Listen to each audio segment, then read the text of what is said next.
Fleet Admiral Taemin stood in the command center of Frontier Defense Command and watched the Council ship approach. It was small for a diplomatic vessel, clearly chosen to appear non-threatening. That made him smile. The mighty Council, coming hat in hand to beg for help from the species they had thrown away. He was Daehyun's successor, both in position and in spirit. Daehyun had died 10 years ago, but not before seeing humanity transform from exiles into a power that rivaled the Council itself. Taemin had been there at the exile. He remembered the shame, the anger, the helplessness. Now the tables had turned and the feeling was sweet. "Should we let them land?" his second-in-command asked. "Not yet," Taemin said. "Let them wait a bit. Let them see what we have built." The Council ship orbited New Terra for 2 hours before receiving landing permission. Those 2 hours gave the Council delegation a good look at humanity's capital world. It was not the primitive colony world they might have expected. New Terra gleamed with massive cities, orbital stations, defensive platforms that bristled with weapons. The space around the planet was busy with traffic, human ships of all sizes moving with purpose. When the Council ship finally landed, Thexelar stepped out to find an honor guard waiting. Human soldiers in armor that looked nothing like the old Council-approved designs. They carried weapons the Centaurian could not identify. Everything looked sleek, efficient, and deadly. Taemin met him at the entrance to the Tower of Remembrance. It was a tall building made of dark stone, its walls covered with names. Thousands upon thousands of names. "What is this place?" Thexelar asked. "A memorial," Taemin said coldly. "Every name on these walls belongs to a human who died during the exile. Starvation in the early years, equipment failures because we lacked proper supplies, attacks by pirates who knew we were unprotected. These are the people who paid the price for your decision." Thexelar looked at the names and said nothing. What could he say? Inside, the human leadership waited. Admiral Sangwoo was there, an old man now, but still sharp-eyed. General Kwan commanded the military forces. Dr. Hae-Won represented the scientific community. Captain Mi-sun, who led the exploration fleets, stood near the back. They all stared at the Council delegation with expressions that ranged from cold to hostile. "You wanted to talk," Taemin said, not bothering with pleasantries. Talk. Thexelar had prepared a speech, but facing these cold human eyes, his prepared words felt hollow. He decided on simple truth instead. "We are dying. An enemy from outside our galaxy is consuming our worlds. We call them the Devourers. They adapt to everything we try, every strategy, every weapon. Our military doctrines that have kept peace for thousands of years are useless against them." "And you think we can help?" Taemin said. It was not a question. "Your former commander, Vrelian, said something before he died. He said the Devourers think like humans. Adaptable, unpredictable, constantly evolving. We need someone who understands that kind of thinking." "You mean you need the dangerous, aggressive humans you were so afraid of," General Kwan said with a harsh laugh. "The ones who were too violent to be allowed in civilized space." "Yes," Thexelar said quietly. "We were wrong. About everything. And now we need your help." Taemin walked to a window that looked out over the city. "Why should we help you?" "You threw us out. You treated us like animals that needed to be caged. You took everything we had built in Council space and erased it. You wanted us to disappear into the darkness and be forgotten. Because if we fall, the Devourers will eventually reach you too," Thexelar said. "This is not just our war. It is a threat to all life in the galaxy." "He has a point," Captain Mi-sun said, speaking up from the back. Everyone turned to look at her. She pulled up a hologram showing the galaxy. "Our scouts have been tracking the Devourer expansion. At their current rate, they will consume all of Council space within 5 years. After that, they will spread in all directions, including toward us." The room fell silent as everyone studied the projection. The red wave of Devourer expansion grew and grew, and eventually it would wash over human space too. "We could evacuate," Sangwoo suggested. "Take our people and move further out, stay ahead of them." "For how long?" Hae-Won asked. "They consume and grow stronger. Eventually there would be nowhere left to run. If we do not stop them now in Council space where they are still relatively small, we will face them later when they are much larger." Taemin turned back to Thexelar. "If we help you, it will not be out of loyalty to the Council. It will be because stopping the Devourers benefits humanity. Is that clear?" "Perfectly clear," Thexelar said. "And we have conditions," Taemin continued. "Full restoration to the Council with a permanent seat. Not as junior members begging for approval. As equals. Agreed, Thexler said quickly. An official apology for the exile. Public recorded part of the permanent record. Thexler hesitated, then nodded. Agreed. Reparations for the damages we suffered. Lost colonies, lost lives, 50 years of being cut off from galactic trade and technology. The Council treasury is strained by the war, but we will pay what we can, Thexler said. Full technological autonomy, Taman said, his voice hard. No more restrictions on what we can research or build. No more Council oversight telling us our innovations are too dangerous. We develop what we want, when we want, how we want. That is difficult, Thexler said slowly. Other species may object. Then they can fight the Devourers alone, General Quan cut in. You came here because you need our unpredictability, our willingness to take risks. You cannot have that and still try to control us. You make a choice. Trust us to help you or do not. But if you want our help, you accept us as we are. Thexler looked around the room. These humans were not the desperate refugees of 50 years ago. They were confident, strong, unified. They had thrived in exile. They did not need the Council. The Council needed them. I accept, he said finally, all of your terms, but I must warn you. Convincing the other Council members will take time. Not everyone will agree easily. Then you have 3 days to convince them, Taman said. Show them this. He activated a holographic display. It showed human military capabilities, ships that moved faster than Council vessels, weapons the Council had never seen, tactical simulations showing neural pilots performing maneuvers impossible for other species, analysis of the Devourers with 17 different attack strategies already outlined, each more creative and ruthless than anything the Council had tried. Thexler watched in growing amazement. The humans had not just survived, they had surpassed the Council in nearly every way. This is what 50 years without your restrictions produced, Haywan said. Imagine what we could have contributed if you had not thrown us out. The words stung because they were true. The Council had feared human potential, so they had tried to eliminate it. Instead, they had freed it to grow without limits. 3 days, Thexler repeated. I will make them understand somehow. Taman nodded. Use our communication systems. Contact your Council. Show them the data. Make them see that pride will kill them, but cooperation might save them. As the Council delegation returned to their ship, Taman gathered his leadership team. Do you think they will agree? Misan asked. They will, Taman said with certainty, because the alternative is extinction. Even the Council's pride has limits, and if we succeed, Sang-Woo asked, if we save them from the Devourers, what then? Taman smiled, a cold smile that Daehyun would have recognized. Then the galaxy learns a lesson. You do not survive by avoiding the dangerous species. You survive by learning to work with them. The Council will never forget that they needed us, and we will never forget that they threw us away. The response from the Council came in 2 days, not 3. They agreed to all terms. Humanity would return to the galactic community, but this time they would return as equals. The war was about to begin. The warning came from the edge of Council space, from a research station that studied deep space signals. Scientists there picked up something strange, something that should not exist. Radio waves from outside the galaxy, from the void of intergalactic space. The patterns were wrong, artificial, and they were getting closer. High Counselor Thexler read the reports with growing concern. His species, the Centaurians, had been part of the Council for over 10,000 years. In all that time, they had never encountered anything from beyond their galaxy. The universe was vast enough that they had assumed they never would. He was wrong. The first attack came without warning. A colony world on the galactic rim simply stopped transmitting. Council ships arrived to find nothing. No people, no buildings, no life. The entire planet had been stripped clean, right down to the bedrock. Even the atmosphere was gone. What could do this? Thexler asked his military advisors. Nobody had an answer. The second attack came 3 days later. Then a third. Then a fourth. A pattern emerged. Something was eating its way through the outer systems, consuming everything in its path.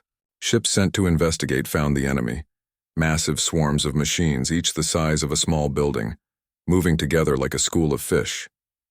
They disassembled everything they touched, breaking matter down to its base elements and absorbing it. The Council scientists called them the Devourers. Nobody knew where they came from or why they had come. They simply consumed and moved on, growing larger with each world they took. The Council military mobilized. Their fleets had kept peace in the galaxy for millennia. They were designed for ceremony and peacekeeping, beautiful ships that showed the glory of their civilizations. They had not fought a real war in over 1,000 years. Commander Verlian led the first major battle against the Devourers at the Helios system. He commanded 200 ships, the largest fleet the Council had gathered in centuries. They faced a Devourer swarm that numbered in the millions. The battle was a massacre. Verlian watched in horror as the Devourers adapted to every weapon the Council used. Plasma cannons were effective for the first few shots, then the machines changed their hull composition to absorb the energy. Kinetic missiles worked briefly until the Devourers learned to intercept them. Energy shields that had protected Council ships for thousands of years were breached in minutes.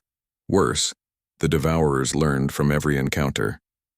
They adapted not just to weapons but to tactics. When Verlian tried a flanking maneuver, the machines predicted it and countered. When he ordered a fighting retreat, they pursued with perfect coordination. His fleet was destroyed in 6 hours. Verlian's last transmission was brief and terrible. They adapt like nothing we have ever seen. Like... He paused, and when he spoke again, his voice was filled with awful realization. Like humans. They think like humans. We need someone who thinks like them. Then his ship was torn apart and the transmission ended. The news reached the Council chamber like a death sentence. In 3 months, the Devourers had consumed 12 worlds and destroyed 5 battle fleets. 3 entire species had been wiped out, their homeworlds reduced to barren rocks. Thexelar convened an emergency session.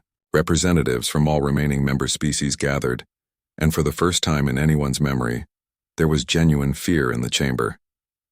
"We cannot stop them," one representative said flatly. "Every strategy we try, they counter. Every weapon we use, they adapt to. They are learning faster than we can respond. We need new strategies," another said. "Tactics they have not seen before." "Where do we find such tactics?" someone asked. "We have used the same military doctrines for millennia. They are proven, reliable, and worthless," Thexular interrupted bitterly. "The Devourers have shown us that our proven methods are worthless against an enemy that adapts." The chamber fell silent. Everyone was thinking the same thing, but nobody wanted to say it. Finally, a representative from the crystalline species spoke. "There is one species in the galaxy known for adaptation. One species that thinks unpredictably, that innovates constantly, that treats every battle as a chance to try something new." "Do not say it," another representative hissed. "Humanity." The crystal being continued. "We exiled them because they were too aggressive, too unpredictable, too quick to evolve. Now we face an enemy that shares those same traits, perhaps." "No." The shout came from multiple representatives at once. The idea was too shameful, too humiliating. They had thrown humanity out. They had told them to never return. How could they ask for help now? But the Devourers did not care about Council pride. 2 more worlds fell. Then 5, then 10. The swarms were accelerating, growing larger with each system they consumed. Scientists calculated that at their current rate, the Devourers would reach the Council homeworlds within 2 years. Thexular spent sleepless nights reviewing the options. They were all terrible. Keep fighting and face extinction. Abandon Council space and flee deeper into the galaxy, leaving countless worlds to die. Or swallow their pride and beg for help from the species they had cast out like trash. Another fleet was destroyed. This one had 50,000 crew members. 50,000 lives ended in screaming chaos as the Devourers tore their ships apart. Thexular made his decision. "Prepare a diplomatic vessel," he ordered. "We are going to the quarantine barrier." "High Counselor," an aide said carefully. "Are you certain? The political cost of this will mean nothing if we are all dead," Thexular snapped. "The Devourers will not stop because we are too proud to ask for help. Prepare the vessel. I will go myself." The journey to the barrier took 3 days. Thexular used that time to compose the message. How did you ask for help from someone you had wronged? How did you admit you had been wrong when you had spent 50 years pretending you were right? In the end, he decided on honesty. Pride had gotten them into this mess. Maybe humility could get them out. When they reached the barrier, Thexular recorded his message. "This is High Counselor Thexular of the Galactic Council. We are requesting immediate contact with human leadership. An enemy threatens all life in the galaxy. They are called the Devourers, and they cannot be stopped by conventional means. We need help. We need the kind of tactical innovation that humanity is known for. He paused, the words like poison in his mouth. We were wrong to exile you. We see that now. If you are willing to speak with us, we will negotiate any reasonable terms for your assistance. He sent the message and waited. Minutes passed in silence. Then hours. Thexler began to wonder if the humans would even respond. Maybe they would just watch the council burn and call it justice. Then the reply came. Message received. A calm female voice said, Fleet Admiral Taemin will meet with your delegation, but not in council space. You will come to us to New Terra. We will send coordinates. Come alone and unarmed. We will grant you safe passage. The transmission ended. Thexler felt a strange mixture of relief and shame. The humans would talk, but they were making the council come to them, making them cross into human space as supplicants. It was no more than they deserved. Set course for the coordinates, he ordered. Let us see what humanity has become in our absence. 50 years had passed since the council threw humanity out. 50 years of silence from the species that once called themselves humanity's teachers and guides. Admiral Sang-Woo stood on the observation deck of Frontier Station 1 and looked out at what humanity had built in those 50 years. It was magnificent. When they first arrived in the Outer Rim, there had been nothing. Empty systems. Barren worlds. No infrastructure, no support, no help from anyone. The Council had expected humanity to struggle just to survive. They expected humans to crawl back eventually, begging to be let back in with their tails between their legs. They had no idea how wrong they were. Sang-Woo remembered those early years. He had been a young captain then, commanding a colony ship full of refugees. They had landed on a world they named Hope, even though it was a frozen ball of ice and rock. They had no choice. Supplies were running low, and Hope was the first world that could support life with enough work. The work had been brutal. People died that first winter, but humans had always been good at surviving in places they should not. They dug into the ice. They built underground cities. They adapted, and then they started to innovate. Without the Council telling them what they could and could not do, human scientists went wild. The Council had always restricted certain technologies, claiming they were too dangerous or too unpredictable. Now there were no restrictions. Engineer Yuna had been one of the first to push boundaries. Sang-Woo remembered when she came to him with her crazy idea about neural integration. She wanted to connect human brains directly to Starship computers. The Council had banned even researching such technology, saying it violated the natural order of consciousness. Let me show you what it can do, Yuna had said, her eyes bright with excitement. A regular pilot needs 3 seconds to process information and give commands. With neural integration, that drops to 0.2 seconds. We become one with our ships. We think, and the ship responds. Sang-Woo had approved the project. What did they have to lose? The Council already thought humans were dangerous. Within 5 years, the first neural pilots were flying combat simulations that would have been impossible for any other species. Then there were the drives. The Council used hyperdrive technology that had been the same for thousands of years. It was reliable but slow. Human engineers, led by a team that included Yuna's colleague Hai Wan, developed something new. They called it quantum slipstream drive. It bent space differently, found shortcuts through dimensions the Council had never explored. The first test had been terrifying. The ship vanished for 3 seconds and everyone thought it had been destroyed. Then it appeared again, exactly where the calculations said it would, having traveled a distance that should have taken weeks in just those 3 seconds. Hei-Wan had laughed until she cried. We did it. We beat them at their own game. But the real breakthrough came when scouts discovered the void gates. They were ancient structures floating in dead systems, older than any of the Council species. The Council had found similar gates in their space but could never activate them. They were mysteries, relics of a civilization long gone. Human scientists approached the problem differently. They did not try to understand the builders' intentions. They just experimented, tried everything, took risks. After 2 years of work, Hei-Wan and her team activated the first gate. It opened a tunnel through space to another gate system thousands of light years away. Instant travel across vast distances. The Outer Rim suddenly felt much smaller. Sang-Woo watched as humanity spread like wildfire across the region. They found 40 more gates, each one connected to others. Soon humans had a network that let them travel across the entire outer rim in days instead of years. The colonies multiplied. Where there had been 40 struggling settlements, now there were 80 thriving worlds. The population that had been 200 million refugees was now 5 billion citizens of the united human frontier. Sang-Woo commanded the defense forces that protected these worlds. Without the Council's restrictions on weapon development, humans had created ships and weapons that would have made the Council members faint with horror. Plasma cannons that could crack a moon, singularity missiles that collapsed space itself, drone swarms controlled by neural networks. But it was not just military technology. Medicine had advanced too. Genetic engineering let humans adapt to different gravity, different atmospheres. Some colonists on high-gravity worlds had been modified to be stronger. Others on low-gravity stations had been made lighter. The Council would have called it unnatural. Humans called it practical. Dr. Hae-won, who had helped crack the Void Gates, took on another project in her later years. She built the Archives of Exile, a massive database that recorded everything, every discovery, every innovation, every lesson learned. Sang-Woo visited her there one day. She was older now, her hair gray, but her mind was still sharp. "Why archive all this?" he asked her, looking at the walls of data storage. "So we never forget," Hae-won said simply. "The Council threw us away because they feared us.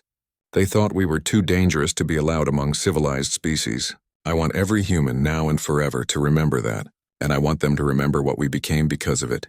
She pulled up a hologram showing the comparison, humanity under Council rule versus humanity in exile. The differences were staggering. Technology, population, territory, innovation, every metric showed explosive growth after exile. "We were holding ourselves back," Hae-won continued, trying to fit into their rules, their systems, their way of thinking. The exile freed us. It hurt, yes. People died in those early years. But it made us stronger. "Do you think we will ever see them again?" Sang-Woo asked.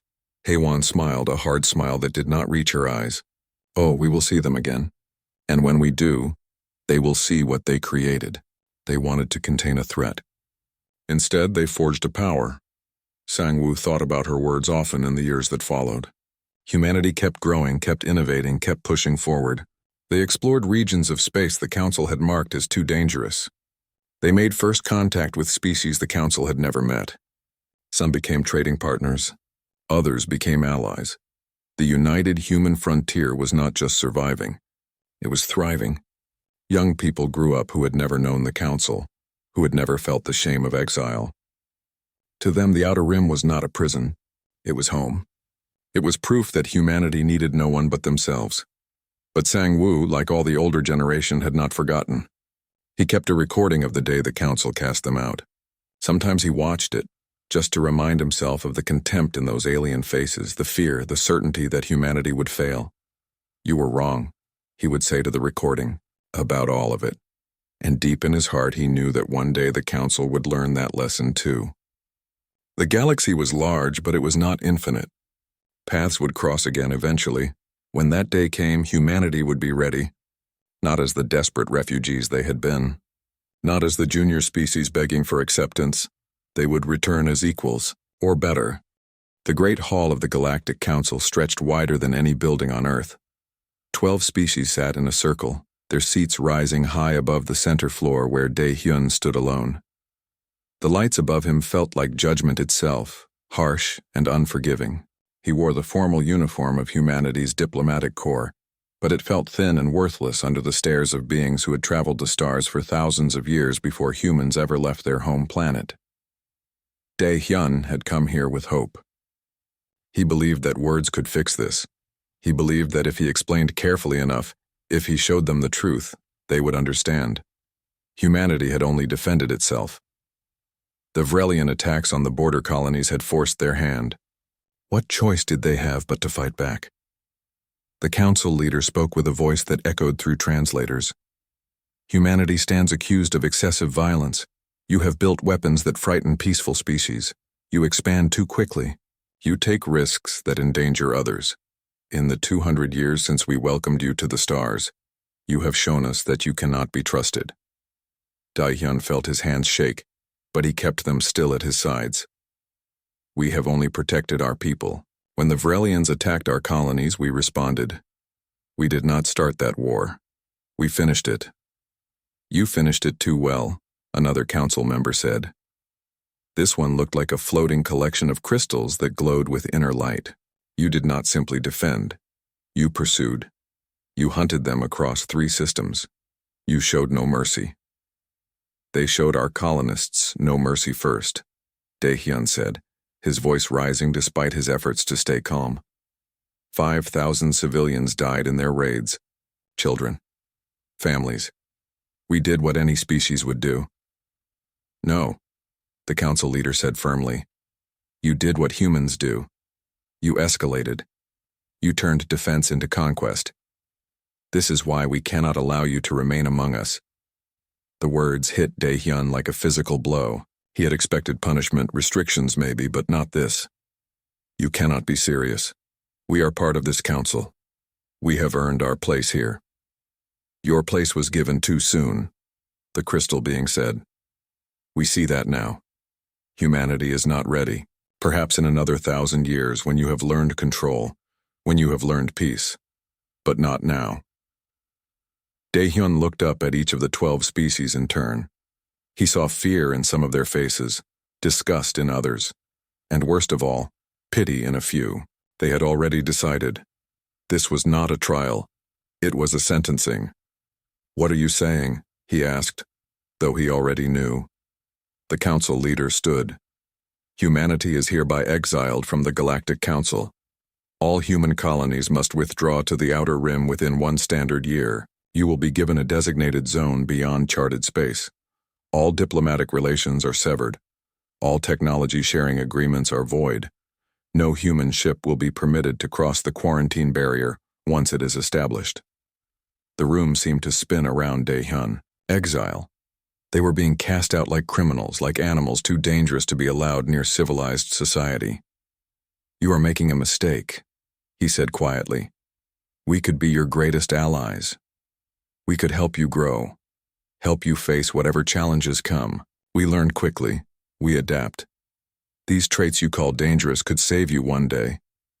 Or destroy us, the council leader replied. We have seen species like yours before. They burn bright and fast, and they take others with them when they fall. We will not risk it. Daehyun straightened his back. If this was how it would end, he would not beg. You fear what we might become. One day, you will regret not discovering what we could have been together. He turned and walked toward the exit. No one stopped him. No one spoke. The silence felt heavier than any words could have been. Outside the council chamber, Captain Jiwoo waited with the security detail.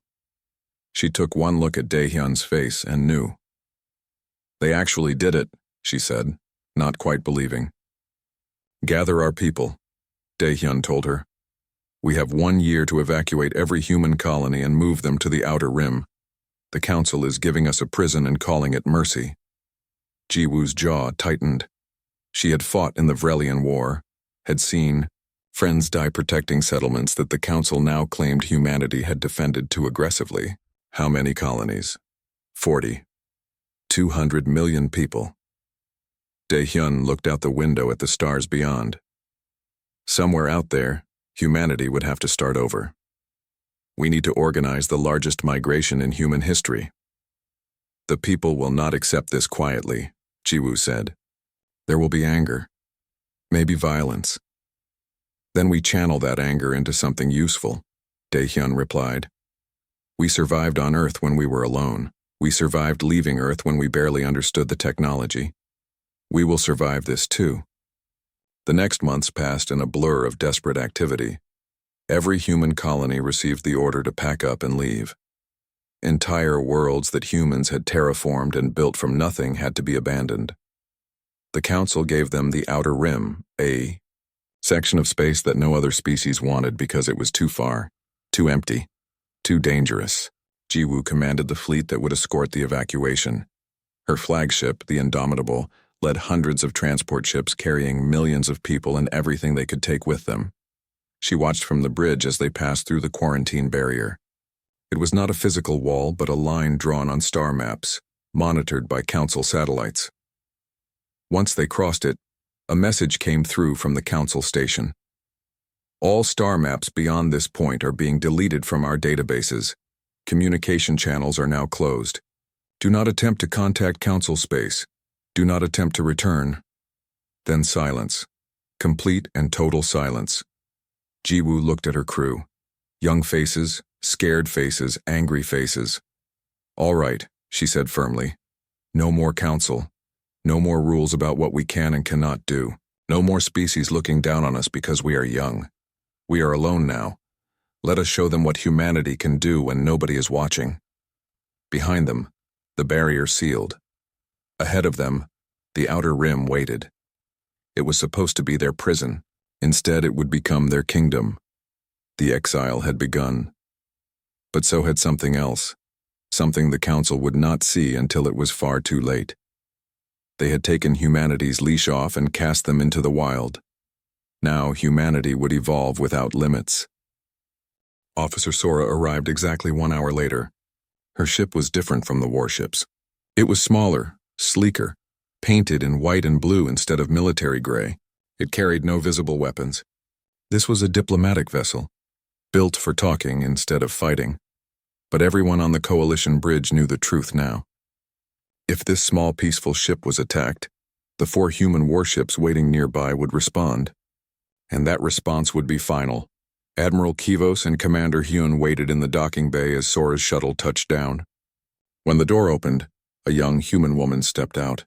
She wore a formal uniform, dark blue with gold trim. Her black hair was pulled back in a simple style. Her face was calm and professional.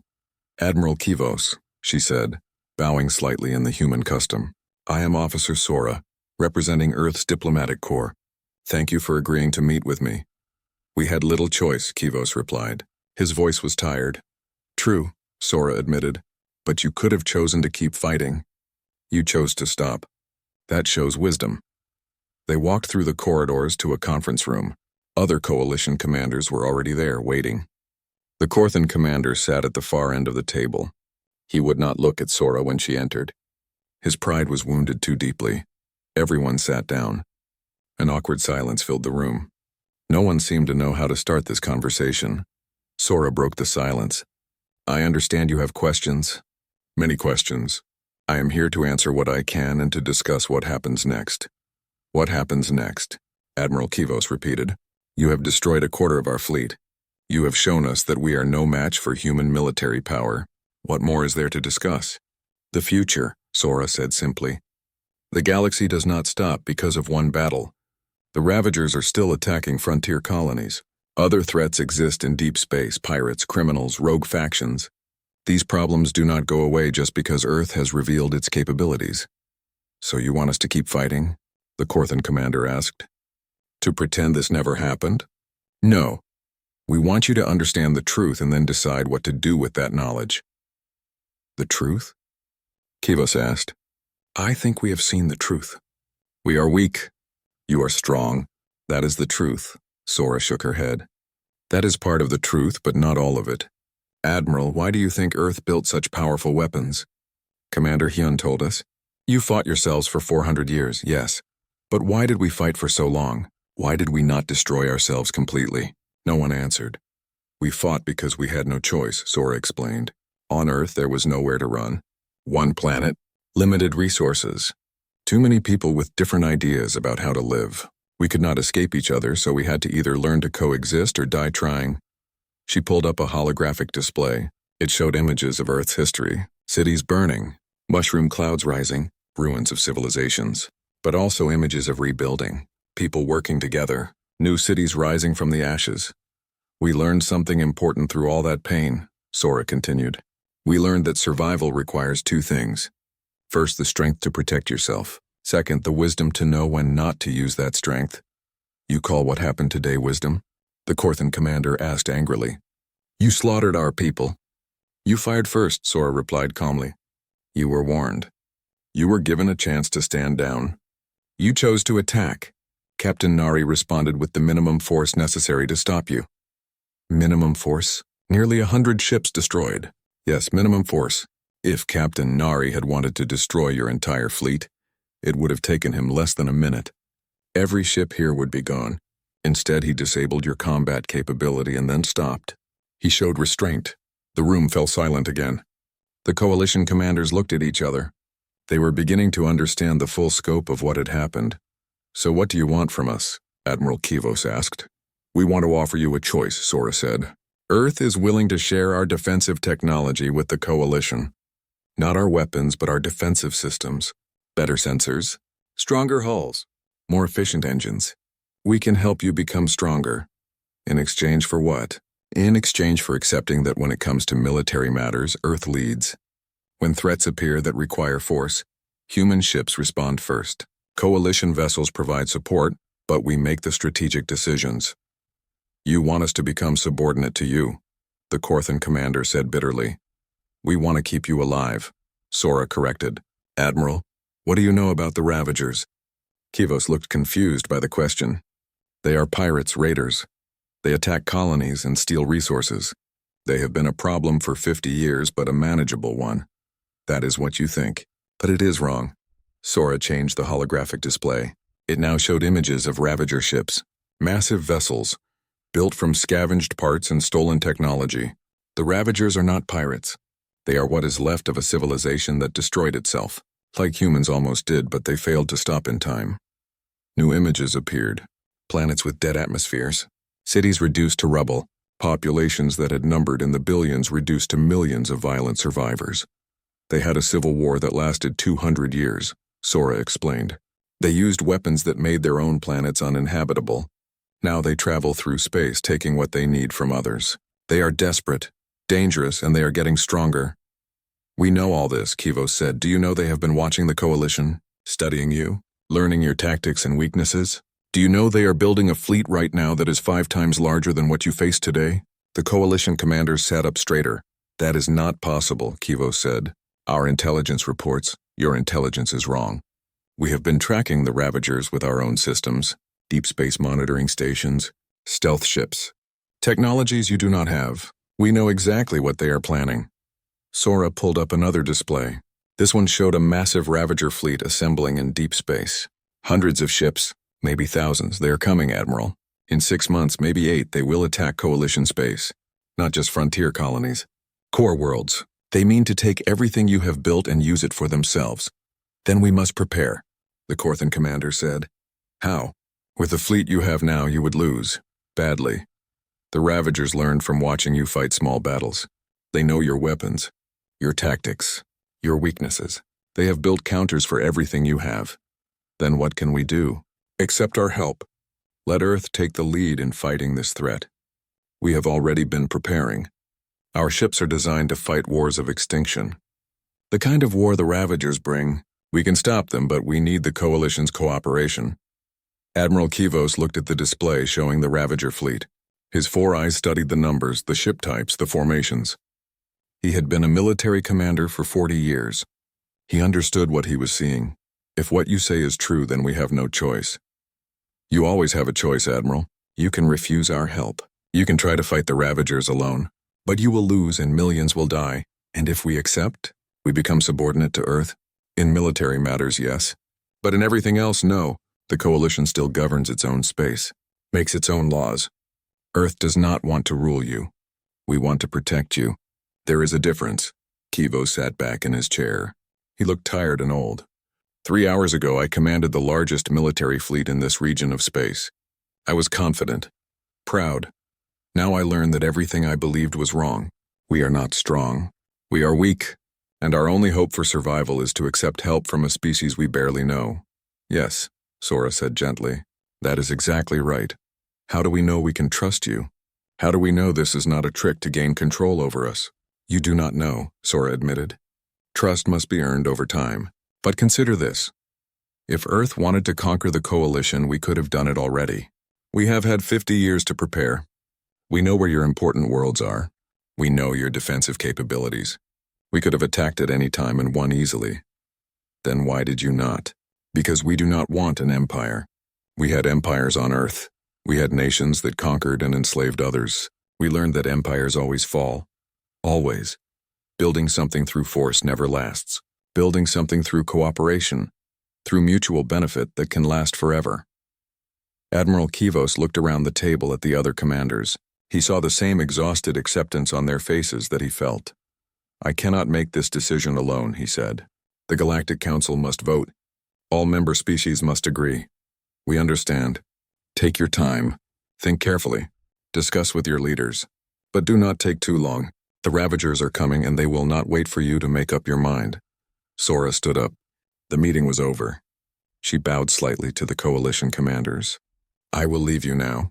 My ship will remain nearby in case you have more questions. Commander Hyun will stay here to act as liaison." She turned to leave, but Admiral Kivos called out, "Officer Sora? One more question." "Yes, Admiral?" "The Iron Requiem. Captain Nari. He is a good commander? One of our best. How many battles has he fought?" Sora paused. 17 major engagements, 42 minor ones. He has never lost a ship under his command. He has never failed a mission. Against what enemies? Mostly against pirates and raiders in remote systems, but also against some Earth Defense Force ships in training exercises.